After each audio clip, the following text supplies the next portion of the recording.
राजस्थान के करौली के बाद यूपी के गोंडा में मंदिर के महंत पर जानलेवा हमला हुआ है। बदमाश गोली मारकर फरार हुए। महंत की हालत नाजुक है। वारदात देर रात 1:30 बजे की है। बदमाशों ने मंदिर परिसर में घुसकर फायरिंग की। मौके पर भारी पुलिस बल मौजूद है।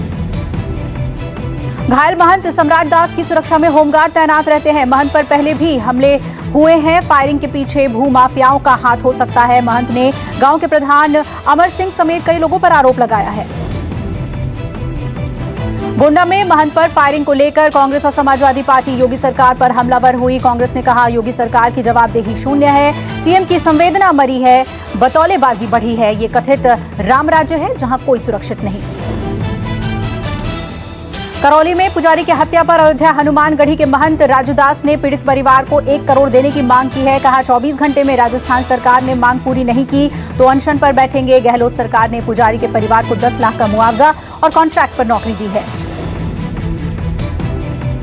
करौली की घटना को लेकर मायावती ने कांग्रेस पर हमला बोला है। मायावती ने ट्वीट करके कहा हाथरस पीड़ितों से मिलने वाले कांग्रेस नेता पुजारी की हत्या पर खामोश क्यों हैं। मायावती ने कहा यूपी की तरह ही राजस्थान में भी जंगल राज है। राजस्थान में कांग्रेसी नेता चुप क्यों हैं। जनता ऐसी ड्रामेबाजियों से सतर्क रहे। हाथरस में लड़की के गैंगरेप के बाद हत्या मामले में सीबीआई की जांच शुरू हो गई। सीबीआई ने आज केस दर्ज कर लिया है। यूपी सरकार ने पूरे मामले की सीबीआई जांच की सिफारिश की थी। सीबीआई ने मामले की जांच के लिए टीम बनाई। यूपी पुलिस ने सीबीआई को दस्तावेज सौंप दिए हैं। कल इलाहाबाद हाईकोर्ट में हाथरस केस को लेकर बड़ी सुनवाई होगी। कोर्ट ने सरकार और पुलिस के तमाम बड़े अफसरों को तलब किया है जिस पर केस में लापरवाही बरतने का आरोप है। हाईकोर्ट की सुनवाई से पहले आज लखनऊ में पीड़ित परिवार का बयान दर्ज होगा। कड़ी सुरक्षा में आज लखनऊ ले जाया जाएगा पीड़ित परिवार को। कल हाईकोर्ट में सुनवाई के दौरान परिवार मौजूद रहेगा। यूपी के देवरिया में एक महिला की पिटाई का वीडियो वायरल हुआ है। कांग्रेस प्रत्याशी को टिकट देने का विरोध कर रही महिला की कार्यकर्ताओं ने खूब पिटाई कर दी। देवरिया सदर सीट से कांग्रेस प्रत्याशी मुकुंद मणि भास्कर को टिकट दिए जाने का महिला विरोध कर रही थी। महिला आयोग ने संज्ञान लिया। दिल्ली के आदर्श नगर में डीयू छात्र के हत्याकांड को लेकर दिल्ली पुलिस चौकन्नी है। सोशल मीडिया समेत घर पहुंचने वालों पर पैनी नजर रख रही है। डीयू के छात्र राहुल को पीट कर मौत के घाट उतार दिया गया था। बताया जा रहा है कि राहुल की दोस्ती एक लड़की से थी। लड़की के परिवार वाले राहुल को धमकी दे रहे थे। देश में स्वामित्व योजना की शुरुआत हो गई है। प्रधानमंत्री नरेंद्र मोदी ने वीडियो कॉन्फ्रेंसिंग के जरिए 6 राज्यों के 763 गांवों में स्वामित्व योजना के तहत 1 लाख लोगों को उनके घरों का प्रॉपर्टी कार्ड वितरण किया। सभी लाभार्थियों ने अपना स्वामित्व कार्ड ऑनलाइन डाउनलोड कर लिया। पीएम ने कहा स्वामित्व योजना गांव में रहने वाले हमारे भाई बहनों को आत्मनिर्भर बनाने में बहुत मदद करने वाली है। पीएम मोदी ने कहा ये एक कानूनी दस्तावेज है कि जिसके मुताबिक आपका घर आपका ही है, आपका ही रहेगा। कागज मिल गए दशरथ जी? जी सर। क्या कभी सोचा था कि आपको भी इस प्रकार से सरकारी एक दस्तावेज आपके हाथ में होगा, बड़े शान से खड़े हो जाएंगे, ऐसा लग रहा था आपको? नहीं सर, ये हम कभी नहीं सोचा था सर। जो आज हमारे जो आबादी भूमि का पट्टा मिलने से हमारे परिवार और मैं हमारे सभी खुश हुए हैं सर।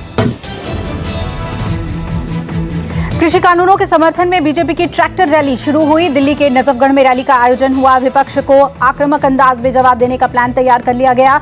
बीजेपी के नेताओं के बिल के फायदे गिना रहे हैं और बीजेपी नेता कभी ट्रैक्टर तो कभी खेत में जाकर किसानों को बिल के फायदे गिना रहे हैं।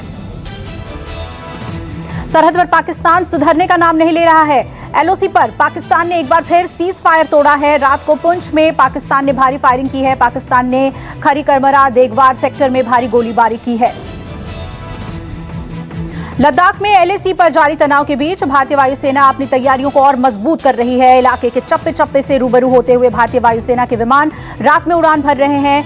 एलएसी पर तैनात भारतीय वायुसेना के जांबाज पायलट चीन के किसी भी दुस्साहस का मुंहतोड़ जवाब देने के लिए मुस्तैद हैं।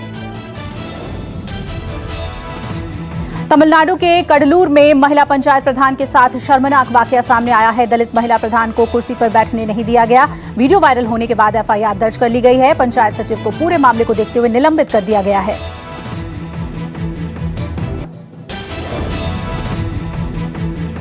योगी सरकार अपराधियों के खिलाफ सख्त कार्रवाई कर रही है। प्रयागराज में प्रशासन ने छोटा राजन के शार्प शूटर बच्चा पासी पर एक्शन लिया है। प्रशासन ने हिस्ट्री शीटर बच्चा पासी के आशियाने को जमींदोज कर दिया। बच्चा पासी पर हत्या, लूट, अपहरण, रंगदारी समेत 2 दर्जन से ज्यादा मुकदमे दर्ज हैं। बिहार चुनाव में बीजेपी का चुनावी अभियान शुरू हो गया है। बीजेपी अध्यक्ष जेपी नड्डा गया में चुनावी रैली को संबोधित कर रहे हैं। नड्डा ने इशारों में लालू यादव पर जमकर हमला बोला। आज का दिन बहुत महत्वपूर्ण है। बिहार वासियों के लिए विशेषकर लोकनायक जयप्रकाश नारायण को याद करना, संपूर्ण क्रांति को याद करना। ये दीगर बात है, ये अलग बात है कि जो नेता जयप्रकाश नारायण के आशीर्वाद से राजनेता बने, मुख्यमंत्री बने, एक बार नहीं 3 बार मुख्यमंत्री बने, और जिस जयप्रकाश नारायण ने कांग्रेस पार्टी को किनारे करके जनता पार्टी बनाई थी, उस जयप्रकाश नारायण के शिष्य होने के बावजूद भी आज के परिस्थिति में कांग्रेस को गले लगा करके चल रहे हैं। रैली से पहले पटना पहुंचने पर जेपी नड्डा सबसे पहले पटना के प्रसिद्ध हनुमान मंदिर पहुंचे। नड्डा ने हनुमान मंदिर में पूजा अर्चना की। जेपी नड्डा ने लोकनायक जयप्रकाश नारायण की जयंती के मौके पर उनकी प्रतिमा पर फूल चढ़ाकर उन्हें नमन किया। बिहार चुनाव के लिए कांग्रेस ने जारी की 30 स्टार प्रचारकों की लिस्ट। सोनिया गांधी, मनमोहन सिंह, मीरा कुमार, इमरान, प्रतापगढ़ी, शत्रुघ्न सिन्हा, प्रियंका और राहुल गांधी के नाम शामिल। बिहार चुनाव में पीएम मोदी और सीएम नीतीश कुमार एक साथ प्रचार में उतरेंगे। पीएम मोदी और नीतीश कुमार 12 रैली साथ करेंगे। बीजेपी ने सभी 243 विधानसभा क्षेत्र को लक्ष्य बनाकर 20 सीट पर एक रैली का खाका तैयार किया है। बिहार चुनाव के पहले चरण में 1090 उम्मीदवारों के नामांकन जांच में पाए गए सही और 264 उम्मीदवारों के नामांकन गलत पाए गए। पहले फेज में 71 सीटों पर है मतदान। छपरा के तरैया विधानसभा क्षेत्र से टिकट कटने के बाद आरजेडी एमएलए मुद्रिका प्रसाद राय ने निर्दलीय चुनाव लड़ने का ऐलान किया है। उन्होंने कहा कि तेजस्वी यादव की क्या मजबूरी थी जो रातों रात टिकट काटा गया।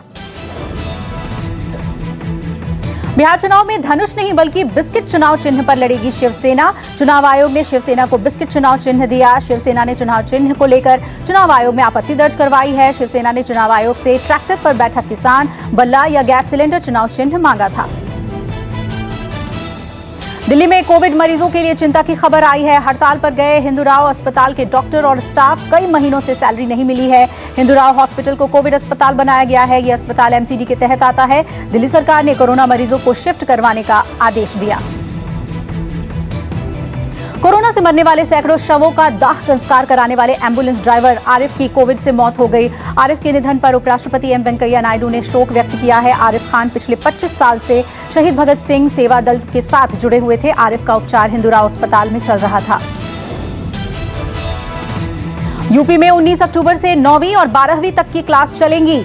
शर्तों के साथ यूपी सरकार ने स्कूल खोलने की इजाजत दे दी है। 2 शिफ्ट में क्लास चलेंगी। अभिभावकों की लिखित सहमति जरूरी होगी। एक दिन में एक क्लास के 50% छात्र ही बुलाए जाएंगे। स्कूलों को सैनिटाइजेशन का खास ध्यान रखना होगा।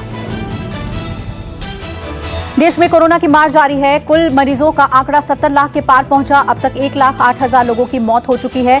रिकवरी मामलों की संख्या 60 लाख से ज्यादा हुई और एक्टिव केस की संख्या घटकर 8,67,000 पर आई। देश में पिछले 24 घंटे में 74,383 नए कोरोना मामले दर्ज किए गए हैं और 89,154 मरीज ठीक हुए। 918 मरीजों की मौत हुई। देश में लगातार 3 हफ्तों से नए रिकवरी केसों की संख्या नए कोरोना केसों से ज्यादा आ रहे हैं। संक्रमण के एक्टिव केस की संख्या से स्वस्थ हुए लोगों की संख्या 6 गुना ज्यादा है। दिल्ली यूनिवर्सिटी ने अपनी पहली कट ऑफ लिस्ट घोषित कर दी है। देश के टॉप कॉलेज में शामिल लेडी श्रीराम कॉलेज ने 3 ऑनर्स के कोर्स के लिए 100% मेरिट रखी है। लेडी श्रीराम कॉलेज ने BA honours, economics, political science और साइकोलॉजी के लिए 100% मेरिट रखी है। पंजाब में पराली जलाना लगातार जारी है। अमृतसर के आसपास खेतों में लगातार पराली जलाई जा रही है और इससे प्रदूषण बढ़ने का खतरा बढ़ गया है। एप्पल आईफोन 12 सीरीज की लॉन्चिंग 13 अक्टूबर को हो सकती है। हालांकि लॉन्चिंग के पहले ही इसकी कीमत और डिटेल्स लीक हो गई हैं। आईफोन 12 मिनी की कीमत करीब 51,000 रुपए होगी। आईपीएल में आज 26वां मुकाबला खेला जाएगा। आज सनराइजर्स हैदराबाद और राजस्थान रॉयल्स के बीच मुकाबला होने जा रहा है। आईपीएल रिकॉर्ड की बात करें तो सनराइजर्स हैदराबाद और राजस्थान रॉयल्स के बीच अब तक 11 मुकाबले हो चुके हैं। सनराइजर्स ने 6 जबकि राजस्थान ने 5 में जीत हासिल की है। सदी के महानायक अमिताभ बच्चन आज 78 वर्ष के हो गए हैं। बिग बी के फैंस ने उन्हें ढेरों बधाई संदेश दिए हैं। चाहने वाले गिफ्ट लेकर उनके घर के बाहर लगातार पहुंच रहे हैं। साउथ फिल्म स्टार अभिनेता चिरंजीवी की मौत के 4 महीने बाद उनकी पत्नी की गोद भराई हुई है। गोद भराई की रस्म में चिरंजीवी सरजा का एक कटआउट स्टेज पर ही रखा गया था। चिरंजीवी सरजा का जून में दिल का दौरा पड़ने से निधन हुआ था। उस वक्त उनकी पत्नी मेघना सरजा प्रेग्नेंट थी और अब उनकी गोद भराई हुई है, जिसकी तस्वीरें सोशल मीडिया पर काफी तेजी से वायरल हो रही हैं। अक्षय कुमार की फिल्म लक्ष्मी बम का ट्रेलर भारत में अब तक का सबसे ज्यादा देखे जाने वाला फिल्म ट्रेलर बन गया है। रिलीज के महज 24 घंटे में ट्रेलर को 70 मिलियन व्यूज मिले हैं।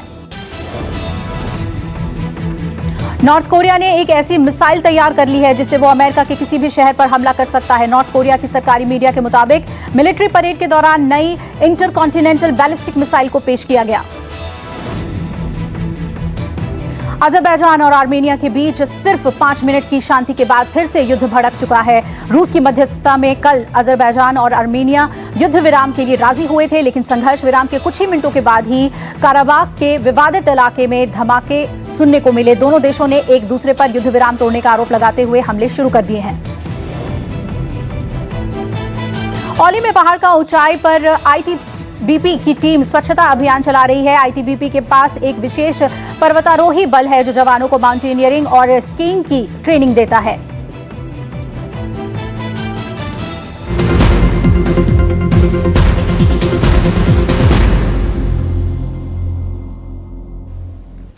नमस्कार, मैं हूं मानक गुप्ता।